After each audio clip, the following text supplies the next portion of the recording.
whakarongo ki te tangi a te korimako. Kōrero flowing out the hook of force. Kaupapa relevant, kaupapa out of bounds, kaupapa exigent, kaupapa paramount. Nā kona whakapiri mai ki te kaupapa tino whakahira hira whakarongo pi kari kari mai. Hare hare mai, o Taringa hare hare mai. We gotta gather up close everybody. Gather up close everybody. Kani move that body. Kani move that body. Anei rā mātou e whakataka nei I te tahua kai, te tahua kōrero. Hei kai mā tinitini, hei kai mā tua tinitini, hei kai mā o koutou taringa o tirā, hei kai mā o koutou hinengaro, hiri kapo rānei. Ai. Tēnā koutou nau mai tātou ki runga I te takapau, e hora atu nei ngā kai. He tīwhiri roto I tērā min. Me hara tērā I te tīwhiri. Roto I tērā mi. Hoi anō, tēnā tātou, kia ora koutou, kia ora e hoa ma. Kia ora tātou. Kia ora.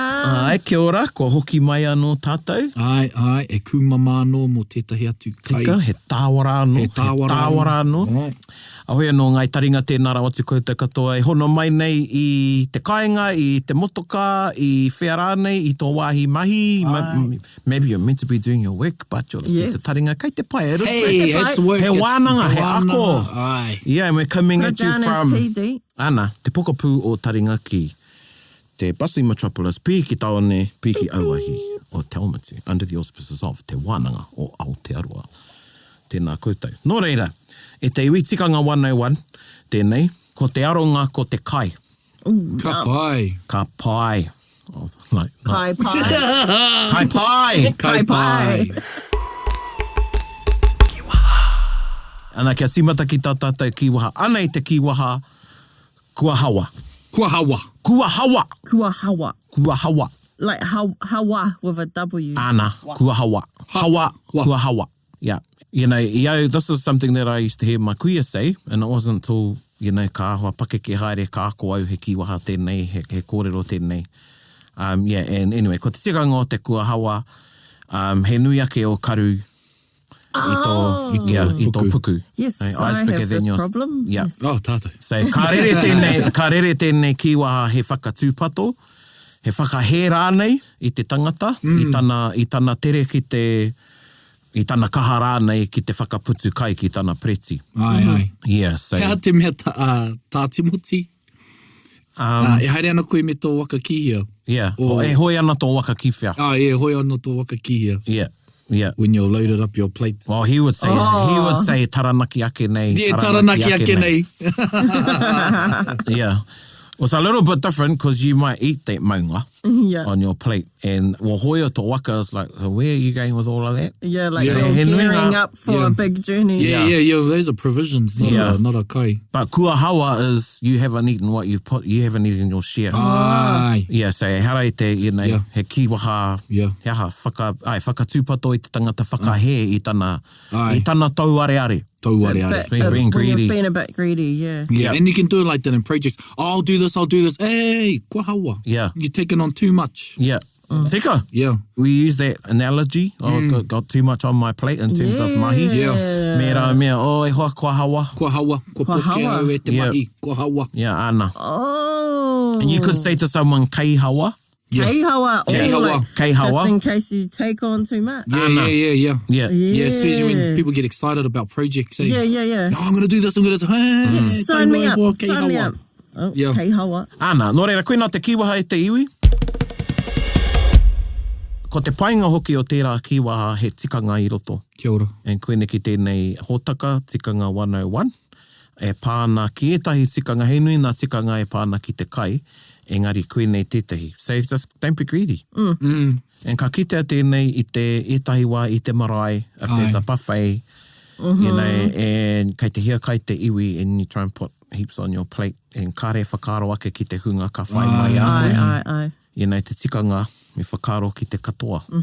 If you're still hungry after everyone's eaten, you can go back for seconds. Yeah. Ana. So that's one tikanga, eh? Koia. And you know, on te tahua roa, so ko te tahua he kupu anō mo te kai, Ai. how the kai is prepared or displayed. Ai. So tahua roa, tahua roa could be the long spread. The long spread, so buffet, Yeah, buffet.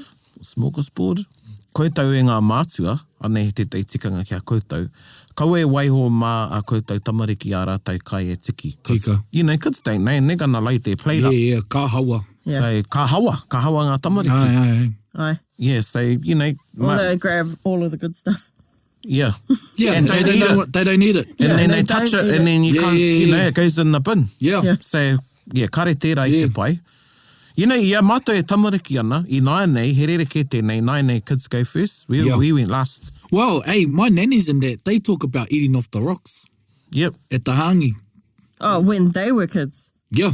yep. Meaning, so all the good kai would go manuhiri and kaumātua and stuff. And tamariki would just pick off the hangi rocks. We always went last. Yeah, The kids. It was always ngā kaumātua. Manuhiri, kaumātua, yeah, and then us. and yeah. I te taho ngā mātua. If the kai was out like that. Yeah. And if we Yeah. didn't get a siri roto i te whare kai, oh, well, too bad. Yeah. Yeah, it was always, oh, well, we'll get Oh, the I second remember sitting. having like, you know, a kid's tent Yep. Yep. outside the... Oh, you're lucky. yeah. Nā, e tika tai, there were the occasions where there'd be like tētahi tepu mā ngā tamariki. But, you know, they're good, you know, tikanga, values, principles, ki te whakatō. You know, just that kua hawa. You know, he pērā anō te hiika. Aye. Or going out to get any sort of Yeah. kai. Aye, aye. You know, kaua e kaipuku, don't be Aye. greedy. Get Kaua e enough for a kai. Or make sure you've got people to give that kai to. Yeah. ora. So you're not just going to waste it. Ana, could be there's occasions when you're having a really good day out fishing. Are you going to be able to give all that kai away? Yeah. You know, are you going to eat it? Yeah. Yeah. Ka hatia aua kai. Because a lot of ora. people don't think, you know. Well, we're talking about fishing. People get really wrapped in the novelty or the action of fishing. Ana, ka tai ki Utah, they like, oh, who wants all this fish? Because they just want to catch it and don't want to fillet it or anything like that. So, Yeah. Pēnā ia tātou ne, I don't know if you're on the charter that time, man. He nui te hunga e hara i tō tātou hunga, Ai, i te ai. poti. Aye. They caught a lot of kahawai and then they didn't take it home. But they went for the snapper. Yeah. In the communal bin. And then I said to the whare who runs it, I go, he goes, oh, you want to take some more kahawai? I go, why don't they take any? Oh, they don't eat it. Well, why catch it? Yeah, why? Why catch it?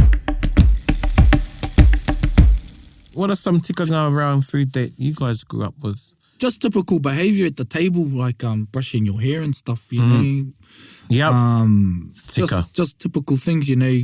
I'm stuck on the hairbrush thing because I have a vivid memory of my sister being reprimanded. Oh, Oh, licking your knife, I don't know if that's a tikanga he. oh, manners. Yeah, oh, it's a manners, eh? Wei manners hoki te tikanga. Yeah. Yeah, he mana soki te tikanga. Yeah, well, a lot of people wouldn't know that, you know. Yeah. Ako nei pe kei te whakarongo etahi o koutou who aren't mindful that you shouldn't be brushing your hair Yeah. at the table. Kia ora. Yeah, you don't want to get your hair all over the table or in Yeah. the clay. Yeah, absolutely. That's a big no-no. big no. Cutting your nails at the table. Oh, yeah. E te heo e rā mahi. Yeah. Ko e te i te table, i te tepu. Yeah. Well, I te kōrero mai a pānia ki au. Tētai tikanga e mahara nei, and she remembers the old people. If you excused yourself to go to the whareiti, to the wharepaku, you didn't come back. Oh, kia ora. Yeah. Yeah, so you went to the wharepaku, and then ka waiho te tepu, you wouldn't come back to the eating table. Is that like at home too or in formal settings? Yeah. I think in any setting, Yeah. yeah, she said that was just the way the kaumātua were. Yeah. Tables these days, we don't just use them for food. I would paint, like draw, make art projects at the table. Would that be considered crossing some sort of tikanga with food? A lot of it lies within you Yeah. and using the knowledge or operating within the mātauranga you have of what's right and what's wrong. Yeah, so for instance, tētai o Kukuia came over with some whakapapa books. Yeah. And I was like, oh, she wanted to put them on the table, but she had a covering for them. And in her whakaro, it was okay to put them on the table because they weren't on the table, they were on this covering. Right. But I was like, ooh, I got it, but, you know, I was like, but she goes, okay, te pai, have a karakia. But, you know, I was like, oh, that's a bit out of it, like putting the whakapapa books on the table. It was just our table, i roto i te, kei te pai, and she had a special cloth that she used, and she would take that everywhere.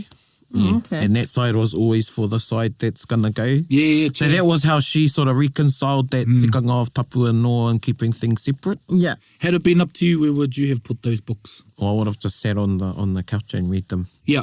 But then that opens up all sorts of discussions like, do you have a separate table for this? And some people do. Some people do. Yeah. You know, and going off a bit on kai, well, piranga ke hoki mai ki te kai, but tētahi o ngā tauira I konei, te wānanga o te roa, he was doing his whakairo, and his karaua had taught him the clothes that he does as whakairo are different to his everyday clothes. So when he came into whakairo, he would get changed into his whakairo wear, which was just, you know, in everyday clothes, but they were only for whakairo. Yeah. And when he finished, he'd get changed again. Cool. And it was just about keeping these things separate. Yeah. Well, you get the maramara and, you know, the things, so that was the his, puehu, wana whakaaro ki te tapu me te noa. Yeah. Well, you know, imagine a surgeon eating his lunch in his surgical gears. His or hers. So Ana. making sure they don't cross-contaminate. Reminds me how in some cultures they'll have 2 separate kitchens. One Yeah. for meat and one Jewish. for not meat. Jewish, yeah, kosher. Ia hurai. And coloured plates per, Per like type of dish. yeah. Wow. Ia. Koe te he kai me noho, ia, kawa e whenumi, not Yeah. to mix up. Yeah. Big one for me is ahua kaumata haere kākoa, you know, there's particular things kawa koe kōrero I te wā o te kai when you're eating, so like things like whakapapa shouldn't be discussed. Kia ora. Okay. Yeah. Yeah, and that was the kōrero I heard. And it was because it was a wānanga and everyone went for a kai.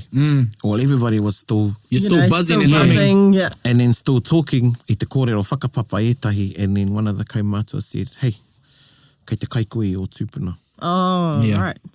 Yeah, because they're saying the names and eating at the same time. Yeah.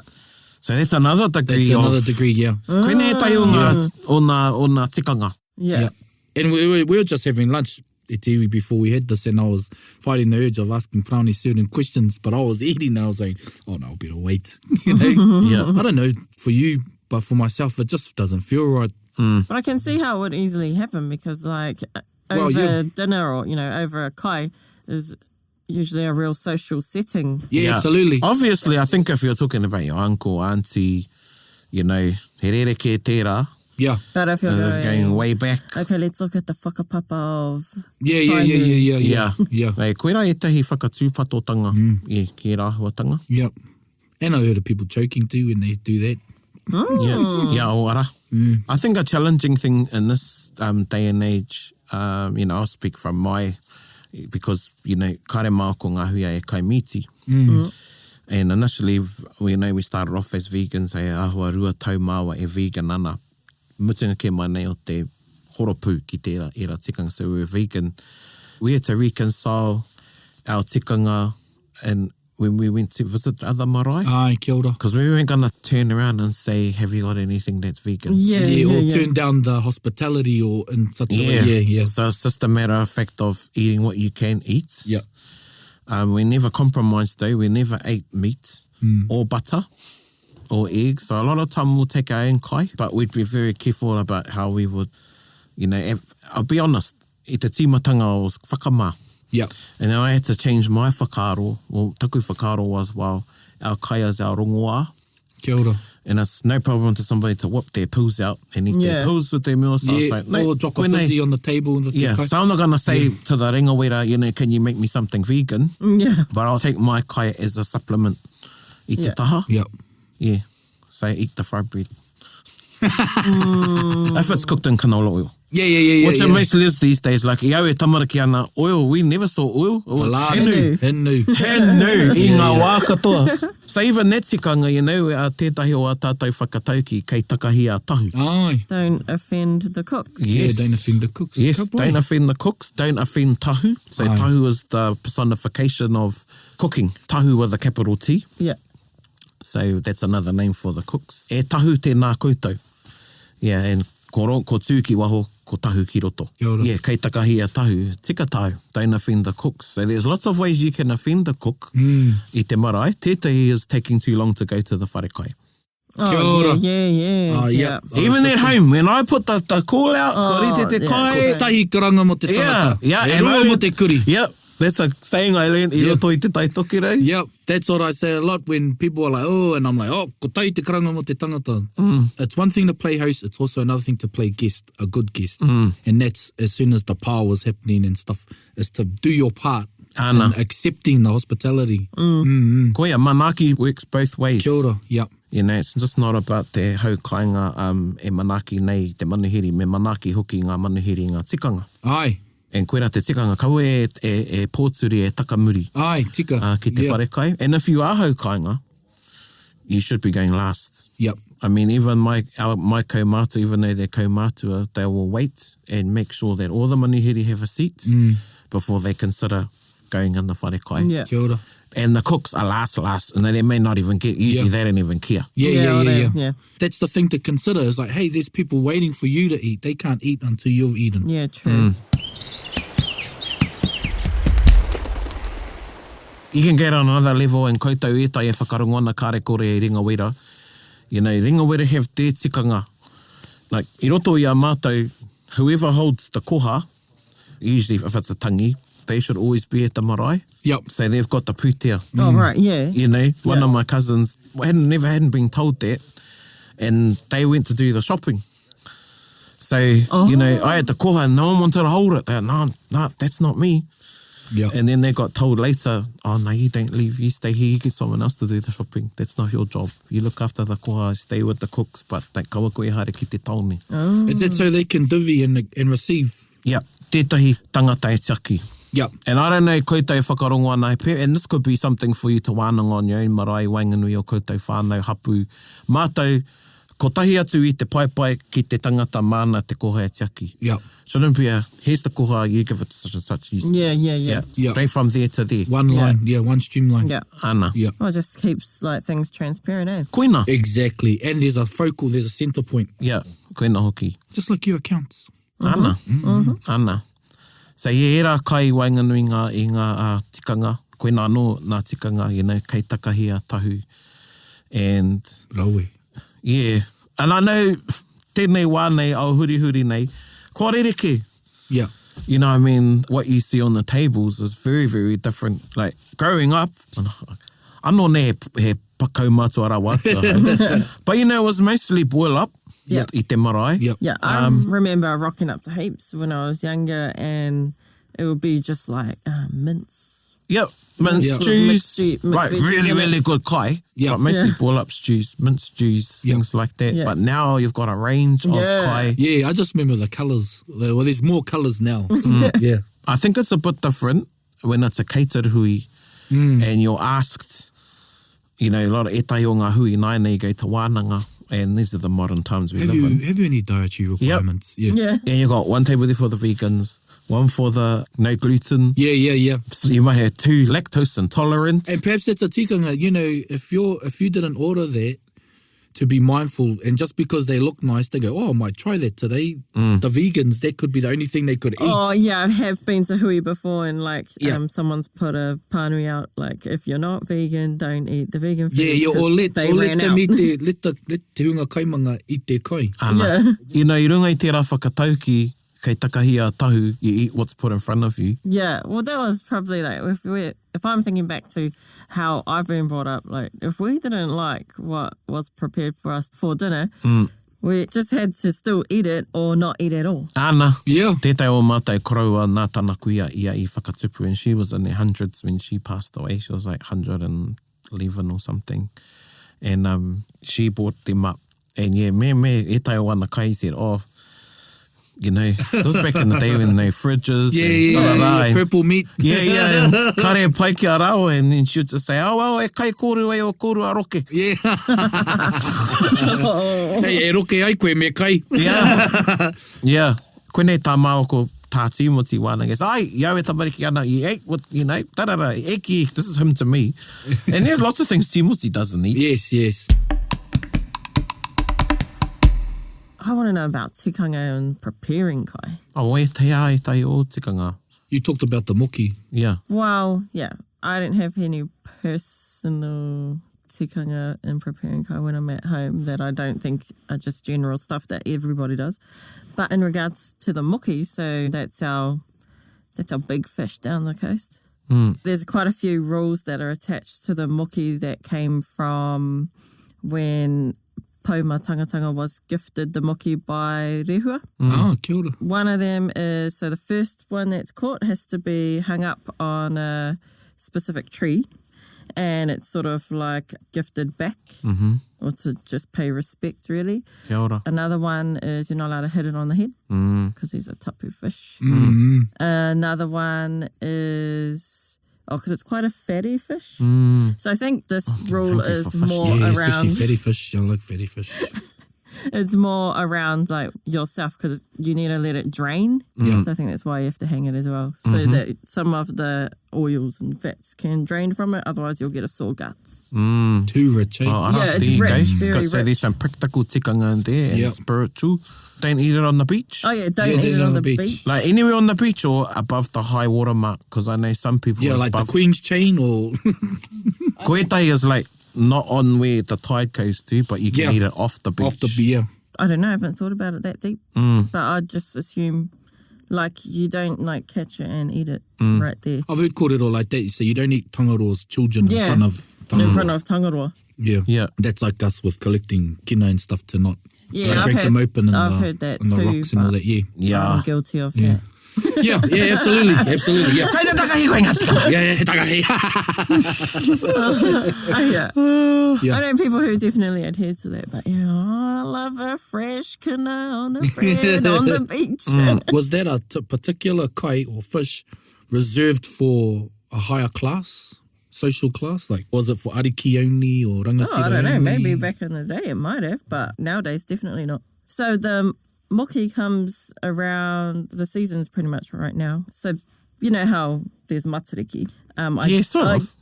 I think so. Matariki. Sisters, eh? Sisters. This is a real, like, sort of general statement, but I feel like Autahi and the moki is more Apanui's matariki. Ai. E raui tērā. Yeah. O tohu of a season. Yeah.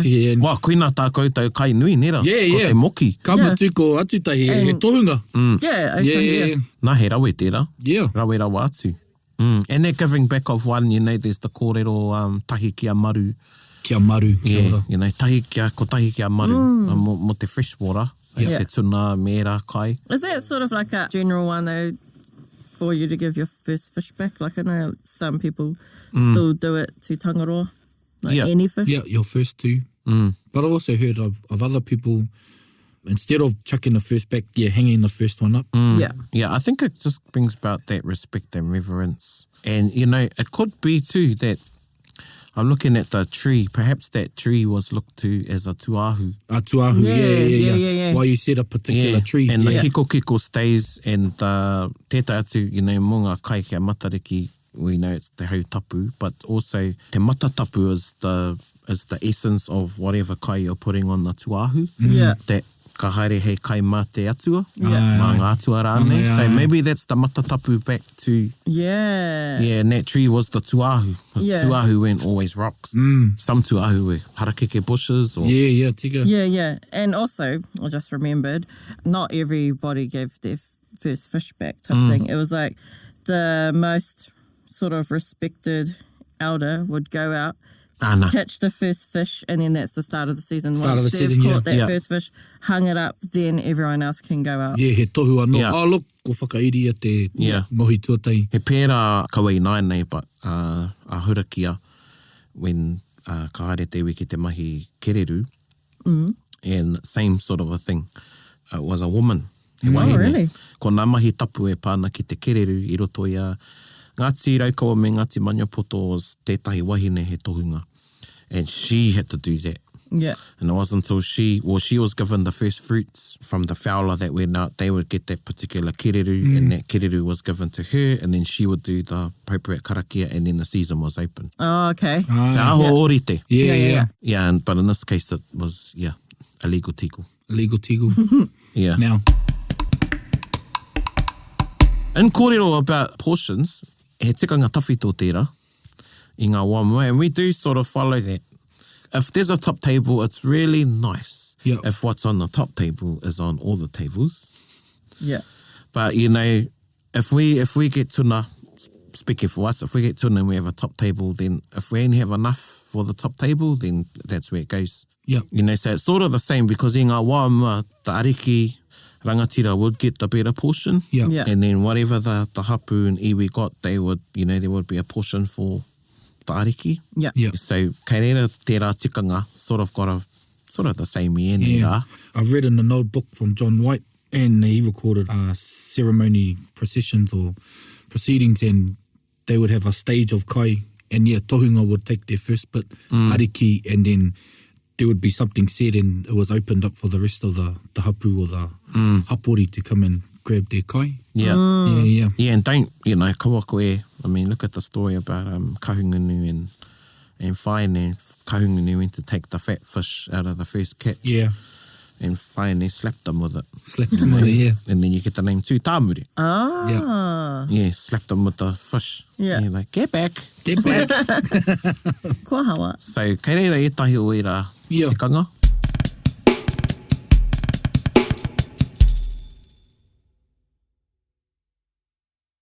Gather up close, everybody. I want to talk about kai in, like you mentioned, tuahu, and the role that kai plays in those type In of ngā whakaritinga. ceremonies. And ceremonies, yeah. Ritual kai. Probably one, you know, aho ke tēnei, and don't want to linger there too much, but e tai iwi, I'm not sure about now, but I remember e tai urupa, or actually, i roto i a mātou, that bread was used instead Yep. of water. So they would have prawa Yep. out the gate when you come out of the urupa and you would eat some bread Oh, wow. instead of washing your hands. And that was te kai whakanoa. Kai Yeah. whakanoa, yeah. Ko te kai te prawa, I muri tonu mai te urupa. And even some, tētai o mātou kroua, he used prawa in his karakia. Kia ora. Yeah, he would use prawa in his karakia. When he had to whakahoro tapu, whakanoa, he would In use what way, like? he would use them in his karakia, so go around and use the bread. Touch it. Touch the area, yeah. Yeah, or put the bread in the water Yeah. as well. Yeah. So you got like double power. Yeah. Te wai me te prawa. Yeah. Yeah. Yeah. Yeah, grave diggers at home, they, apart from going down to the awa, after they did their mahi, they would have bread given to them. And sometimes they would, depending on the type of person in the tangi or the what they deemed as the height of the tapu, someone would bake another prawa, and it would be its own hangi, like the prawa, Wow. and that was the whakanoa, te prawa whakanoa, and they would use it, they'd rub it on their Yum. tools if they had to, rub it on themselves. And we've got this crack up story in our whānau. My uncle, he took it and he didn't take the bread out of the packet and he just used the, yeah, inside joke, but yeah, my uncle who knows, they know. What did he butter it with? Yeah. So he had river mill all over his body, but he didn't take it out of the packet. And I know of another one, when we had some stuff happening at a whare of our aunties, one of the tohunga, he came in and he did his thing and he said, yeah, here are these pieces of bread, put them up in the corners in each of the rooms. And that was just another way of whakanoa. Yeah, it's definitely roto i a tātou whakahaere, ritinga, te whakatuwhera whare, tahi iwi would use a cooked kumara to throw over the whare. Didn't they use a cooked kumara in the story of Whanawhana and Tawhaitu? Yes. To scare away, to keep the patupaerehe away, eh? Yeah. That's one of our Once Upon a Timers too, if you go, what's that story? One of the early ones, yeah. And it's not the tapu of the house you're removing, it's the tapu of the mahi. Kia ora. Ah. Yeah. So the tapu of the house Right. remains. Yeah, It's yeah. the tapu of the of mahi. that ritual. Yeah. And the tapu of the tools and the tapu that was put on the building process Yeah. of the whare. Like a symbolic cutting of the ribbon. Yeah. I've been to a place and there have been no water, so I've like gone and eaten the Snickers bar in my truck. Me too. And my cousins are like, bro, what happened? I'm like, bro, whakanoa, bro. I've been somewhere, there was no water, we had no kai, so I touched someone's cigarette. Oh, yep, cigarette, yep. A lot of you listening going, hey. But you've got to know what you're doing. You know, Yeah. You know, Yeah. you've got to know what you're doing or have an understanding of your breaking tapu. You're bringing yourself into, yeah. And then, back to this concept of tuahu or sanctified space, Yep. altar, for want of a better word, this rākau. Also, we had tuahu where they would leave particular kai for atua. So it could be left as kai mātawa atua, some ururu whenua, tikanga ururu whenua that we've spoken about. So people leave rau. Okay. You know, hey, that's a whakaro ki taua atua. Sometimes it would be food that you would leave at a ururu And whenua. where's the place and people have been leaving lollies? I've seen it. Nei, pare, you know, te toka o hatu patu. Aye. Hatu patu rānei. Yeah, people leave money. Yeah. Yeah. Yeah, and there's that money tree. So they're the easy things a lot of the time. Mm-hmm. He whakaro. E nui ngā te wāhi ki te kai I roto I ngā tikanga. Yeah. Tawhito. Tawhito, yeah. Yeah, I roto I a tātou ritenga, rituals, customs. Do you eat in your car? Yeah. Yeah, I eat at my waka. I'm a bit thing though where I put my kai. So I know we've had this discussion. Well, I think we have. Yeah, we have talked about kai on the seats in Yeah. the car. Yeah. Even if it's a bottle of drink, it's a bit funny to me to put it on the seat. Yeah. Yeah. Hoi anō, kei te tangata na tikanga, Yeah. roto I te waka. Yeah. Hara. I'd never thought about it until we talked about it that one time, and I was like, oh my gosh. What I don't like doing is driving and eating. Like if it's something quick, Oh. yeah, if it's something quick, but having a feed, because Yeah, it's to me hard. it's a concentration thing, and Yeah. I like to enjoy my car. Yeah. Yeah, I know yeah. what you mean. Mm-hmm. Well, yeah, kare taku mohi o kare rātau I pērā I ngā wā mua ka tanoho ka kai.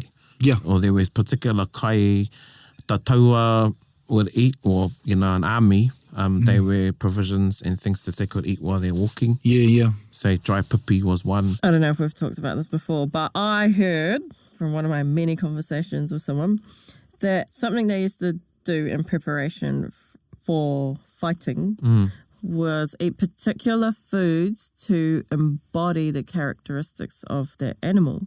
So, for instance, like shark. Kia mate ururo. Yeah, Oh, yeah. yeah. Oh, yeah, hau tērā kōrero ki Yeah, au. yeah, yeah. I thought that was really interesting. Well, I think I better eat some ears sometimes.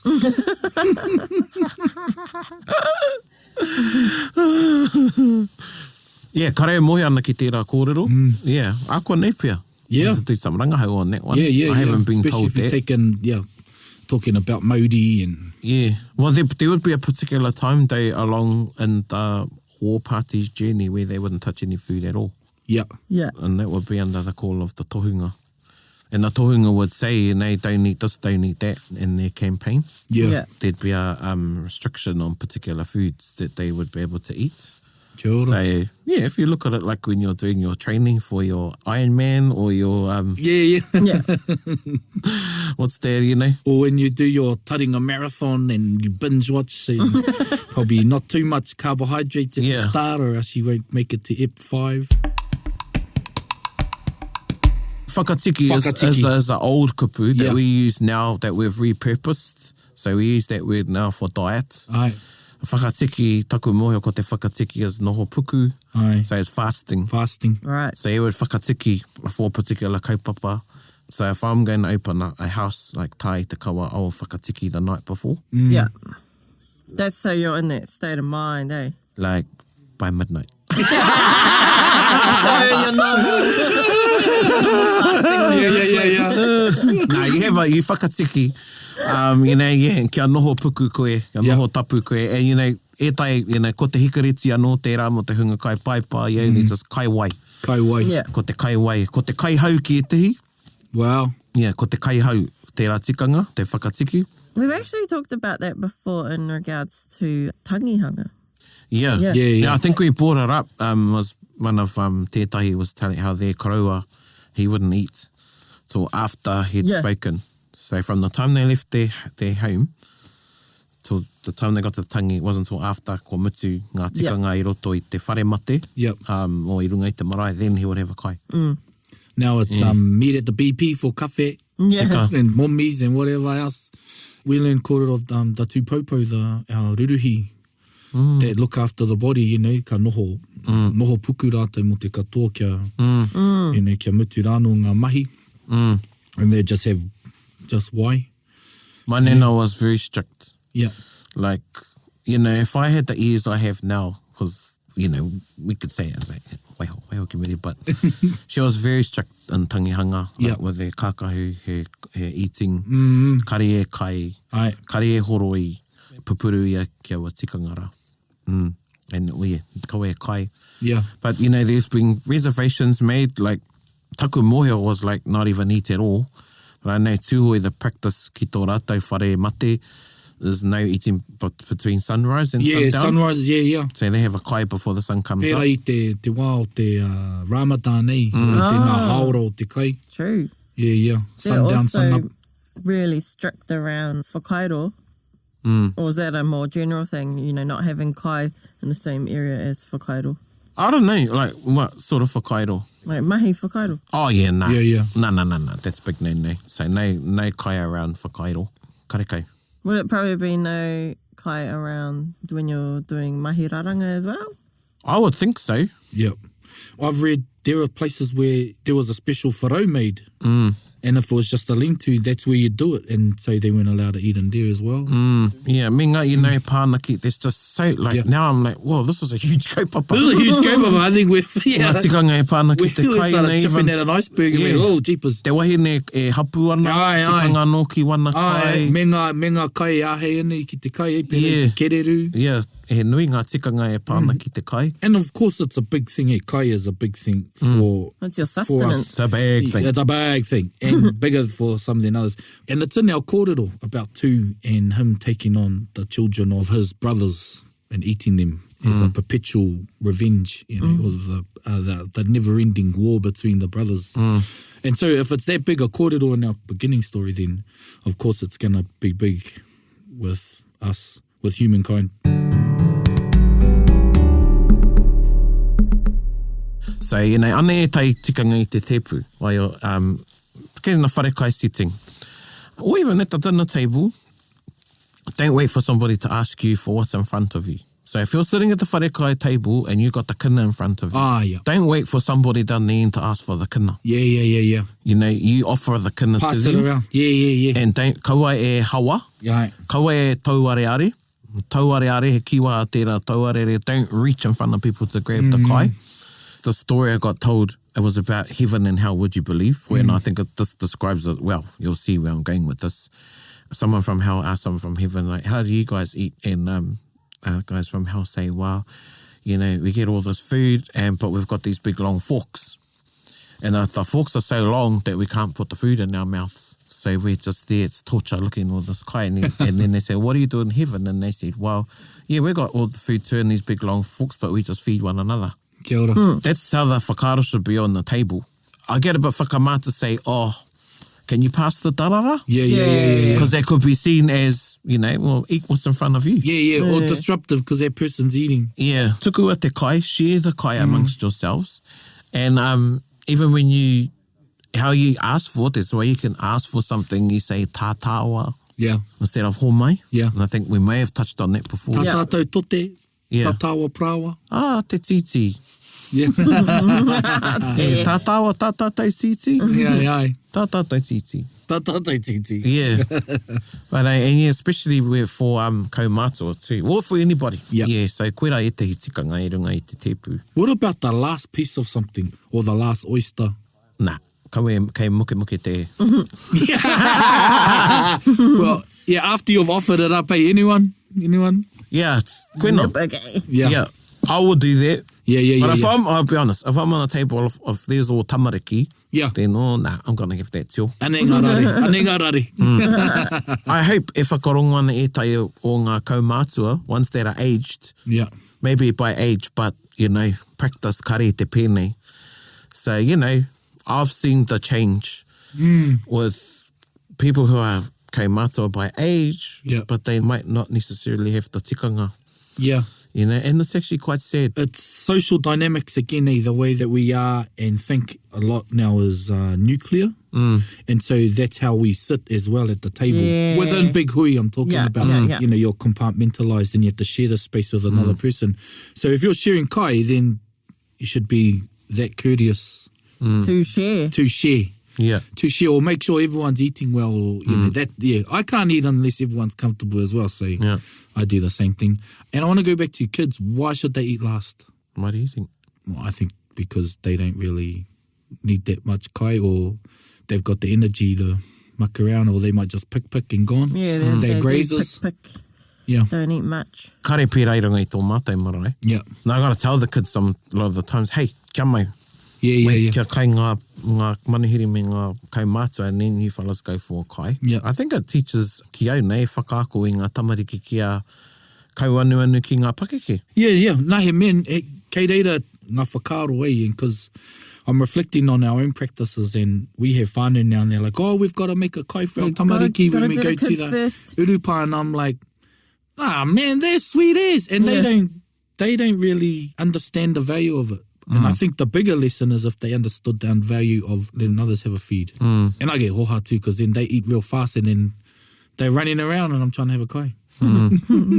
Yeah.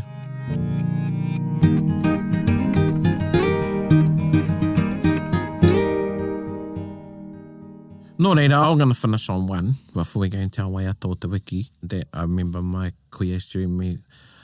Never ever cook or prepare kai when you're not feeling good. Kia ora. So you shouldn't have any ill feelings towards anybody. That type of feeling. Emotional feeling. Yeah. And that's including the preparation of it too. Ka uru te kawa ki te kai. That's just one thing that I always remember my nan saying. Kei ringa kawa. Kei ringa kawa. Hoi anō. Wow, that was a lot of kōrero about ngā tikanga e pāna ki te kai. I'm glad we ate before, because this would have been a shorter episode. There's lots of these other areas there we can unpack too. Yeah. Tōna wāra. Engari, i tēnei wā, ka mātua i tēnā timo. Tēnā timo. I'm just thinking of a whole lot of things. Hoi anō. Whakarongo mai ki te waiata o te wiki, anei te waiata ko... Riri ko pūtahi, from Rania. Tēnā koe, Rania.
Tēnā koe rāne i tēnā waiata, not a riri kōpū, sometimes you eat too much ka riri tō kōpū. Taku moio ko te riri kōpū tahi e kupu whakarite mō te whawhai. I roto i tētahi whānei. Oh, so when you're fighting each other's, right. fighting in the womb. In the womb, yeah. Koe nā tātai kōrero e te iwi. Ako nei pia, you might have some tikanga kai e pāna ki te kai you want to share. Yeah. Please share. I feel we'll be unpacking some areas in here where we can further explore. Yeah. E pāna ki te, and even I can even recall a few once upon a time are coming up with e tai o ngā kōrero e pāna ki te kai. Such a huge part of anybody's culture is kai. Nō reira, tēnā koutou i tā koutou kai i enei kōrero. I just thought of some more kiwaha. Anyway, kanui tēnā i te ui e miha nei homa. Kia ora tēnā koutou. Hei kona. Bit whakaronga pi kari kari. Gather up close everybody buddy. Taringa. Yeah, tahuri mai ki yo. Whakarongo ki te tangi a te korimako. Kōrero flowing at the hook of force. Kaupapa relevant, kaupapa out of bounds. Kaupapa exigent, kaupapa paramount. Nā ko nā whakapiri mai ki te kaupapa tino whakahira hira. Whakarongo pi kari kari mai. Hare hare mai, o Taringa hare hare mai. We gotta gather up close everybody. Gather up close everybody. Kani move that body. Kani move that body. Taringa, he mea tuku nā te wānanga o Aotearoa, ā nā te māngai pāho I tautoko. To listen to more episodes, search for us on your podcast app and subscribe. Taringa, whakarongo mai.